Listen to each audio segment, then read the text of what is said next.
I'm an introvert. How many times have you heard this? How many times have you said it yourself? Maybe you think it means being shy, or maybe you believe it's about needing alone time. Perhaps you've taken a quiz that told you which box you belong in. Here's the harsh reality. Most of what we think we know about introversion is wrong. Dead wrong. The man who coined these terms, Carl Jung, will be horrified by how we use them today. We've turned his profound psychological insights into personality horoscopes. We've reduced complex human psychology to social media labels. Today, we're going back to the source. We're discovering what Jung actually meant, and you might find out you're not who you think you are.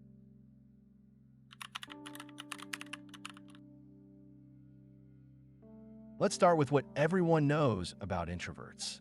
Introverts are shy. They hate parties. They recharge alone. They prefer books to people. They're quiet, thoughtful, maybe a bit awkward socially. Extroverts. They're the life of the party. Loud, outgoing.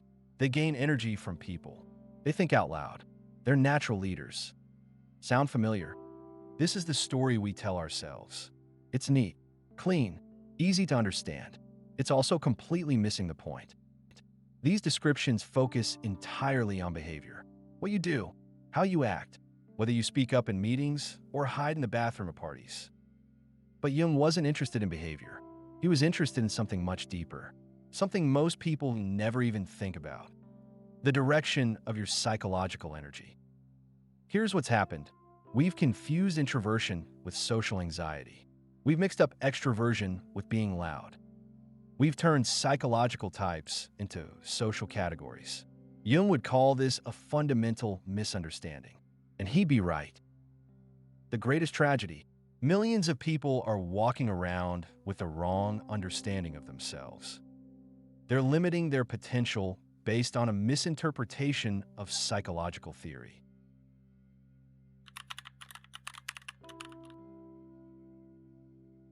Let's travel back to 1921. World War I has ended. Freud and Adler are the giants of psychology, and Jung is wrestling with a problem that's keeping him awake at night. Why are Freud's and Adler's theories so different? Freud sees everything through the lens of pleasure and pain.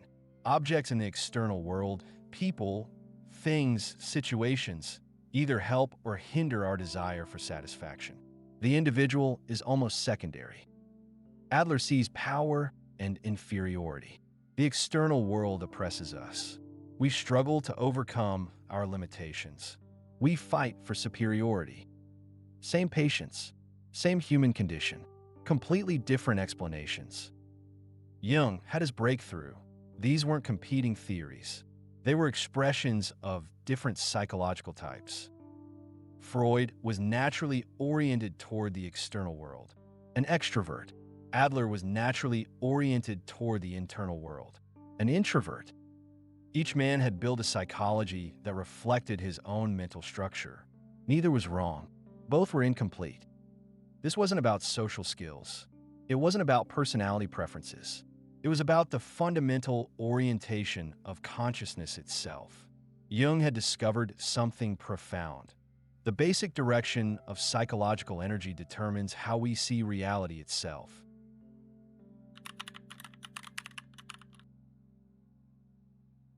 So what did Jung actually mean? Listen to his words carefully. The fundamental difference between the two types is that the extrovert has an outward movement of interest towards the object, while the introvert has an inward movement of interest towards the subject. Notice what he doesn't say. Nothing about being shy. Nothing about parties. Nothing about social skills. For Jung, it's about where your psychological energy naturally flows. The extrovert's consciousness moves toward the object, the external world, other people, situations, events. The extrovert is magnetized by what's out there. The introvert's consciousness moves toward the subject, the self, inner experience, personal meaning. The introvert is oriented by what's in here. Think of it like this. Imagine consciousness as a river. For the extrovert, that river flows outward toward the world. For the introvert, it flows inward toward the self. This has nothing to do with social confidence. Jung himself noted that you can have shy extroverts and socially skilled introverts. The extrovert naturally asks, "What's happening out there? How does the world affect me? What are others doing?" The introvert naturally asks, "What does this mean to me? How do I understand this? What's my inner response?" It's about orientation, direction, the compass of consciousness.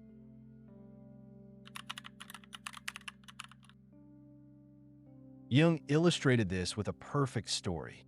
Two young men discover a beautiful castle. They want to explore it.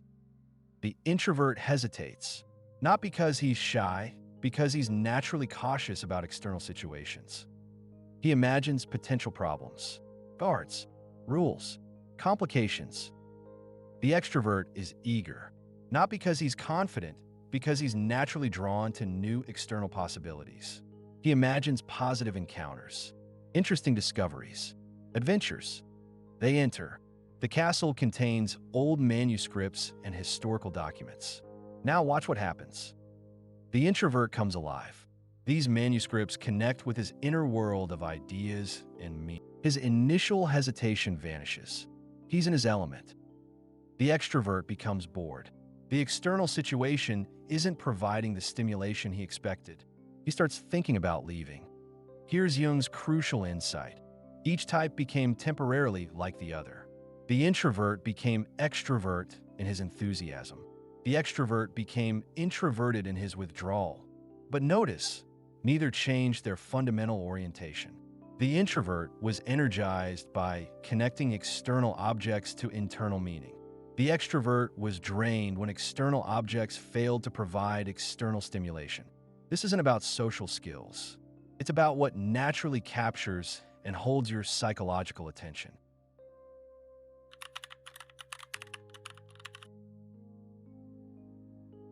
So how do we get it so wrong? The answer lies in what's easier to observe: behavior. Introverts, because they're oriented toward inner experience, often appear more reserved in social situations.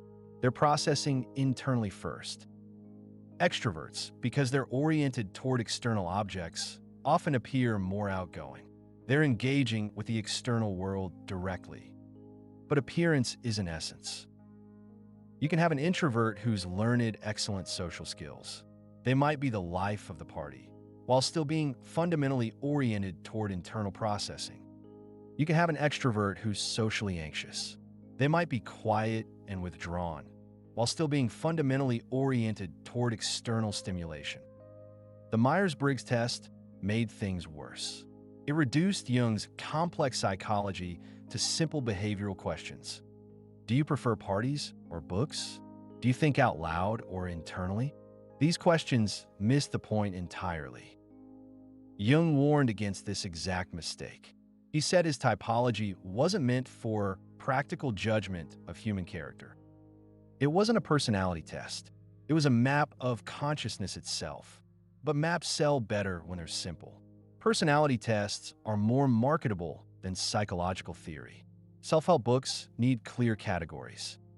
So we simplified, and in simplifying, we lost the truth.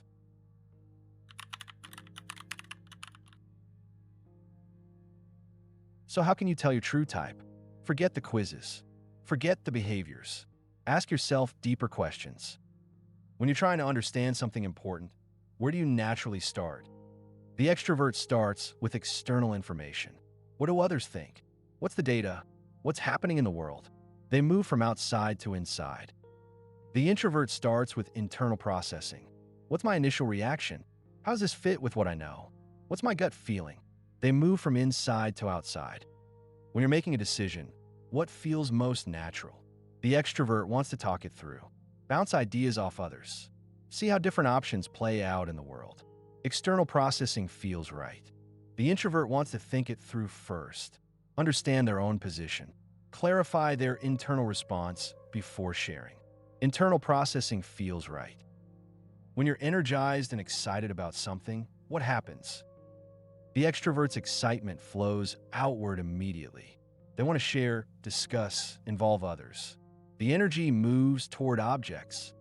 The introvert's excitement flows inward first. They want to understand, explore, deepen their grasp. The energy moves toward the subject. This isn't about being social or antisocial. It's about the natural direction of psychological energy. A true extrovert can be drained by too much internal processing. A true introvert can be drained by too much external engagement, but both can learn skills in either direction.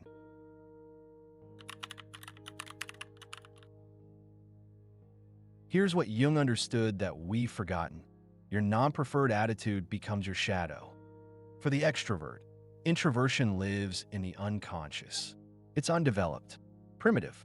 When it emerges, it's often clumsy or inappropriate. Think of the extrovert who suddenly becomes moody and withdrawn when things don't go well externally. They can't process internally with sophistication. For the introvert, extraversion lives in the shadow. When it emerges, it can be overwhelming or awkward. Think of the introvert who becomes overly talkative and attention-seeking when stressed. They're using their inferior extrovert function. Jung called this the inferior function. It's not bad, it's undeveloped. The goal isn't to choose sides. It's to understand your natural orientation while developing your capacity in both directions. This is why modern introvert/extrovert identity can be limiting. When you over-identify with one side, you reject the other. You become one-sided. Jung's goal was wholeness, integration, using your natural strengths while developing your weaker areas.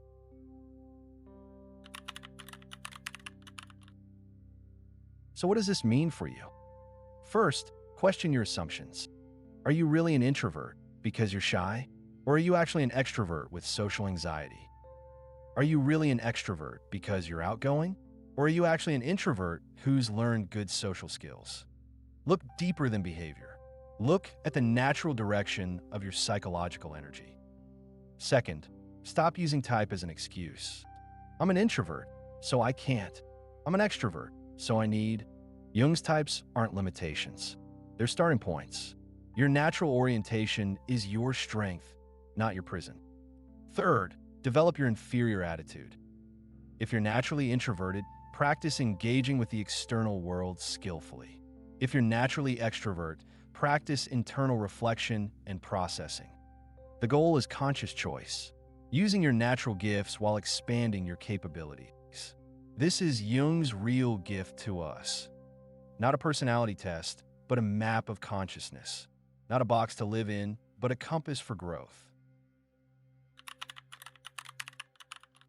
Carl Jung gave us something profound, insight into the fundamental structure of consciousness itself.